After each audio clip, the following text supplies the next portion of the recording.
High, আমি স্নেহা আর আবার চলে এসেছি তোমাদের সাথে মিনি ব্লগ শেয়ার করতে।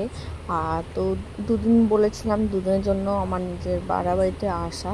তো এবার বাড়ি যাওয়ার পালা। যেহেতু আমি দেখলাম চেষ্টা করে একা আমি থাকতে পারবো না, যেহেতু দেখতে সবই ছিটিয়ে আছে। আর এদিকে আমি রান্না বসে দিয়েছি, যেহেতু আগের দিন যাওয়ার কথা, সেই বৃষ্টির জন্য মালদায় প্রচুর বৃষ্টি হচ্ছিলো, সেই কারণে আমার যাওয়া হয়নি এখানে। তাই জন্য তোমার দাদাভাই বলল যত শর্টে হয় তুমি রান্না করতে পারলে করো, না তো আলু সিদ্ধ ভাত করে নেবে।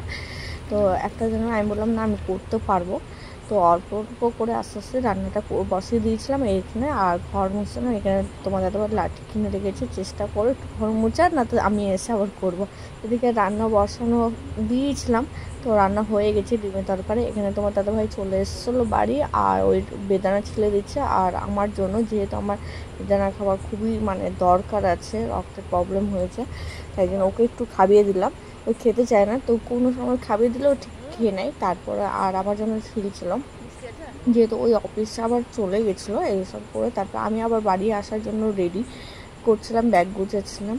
তো ব্যাগের মধ্যে কী কী নিব। আর এখানে আমি কিছু অর্ডার করেছিলাম, তো একটা বাচ্চা মেয়ের মাদের বাড়ি ওখানে। তো ওই আমার ফোন থেকে অর্ডার করতে জিনিসগুলো চলে এসে ওটাই দেখালাম, ওই সব জিনিসগুলো নিব আর ব্যাগের মধ্যে সব গোছাবো। তো কিছু এখানকার কাপড়গুলো গোছাবো।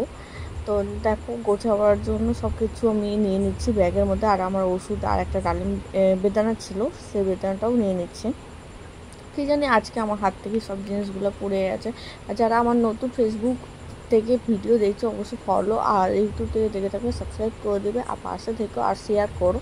আর এখানে দেখো আমি কাপড়গুলো সব কিছু নিয়ে নিচ্ছি, কারণ এখানে কেউ খাঁচার মতন নেই। আর আমার ওয়াশিং মেশিন থাকলেও আমাকে 3 তলা যেতে হবে শুকাতে, তাই জন্য আমি ছাদে উঠতে পারবো না। আর তোমার দাদাভাই হাতে সময়ও কম, তো তোমার দাদাভাই বলেছো তুমি রেডি হয়ে থাকো আর আমি চলে আসবো অফিস থেকে। আর অফিস থেকে ওই চলে এসেছিলো, এখানে ওরও জিনিস গোছাচ্ছিলো, ওই যেহেতু বাড়িও যাবে।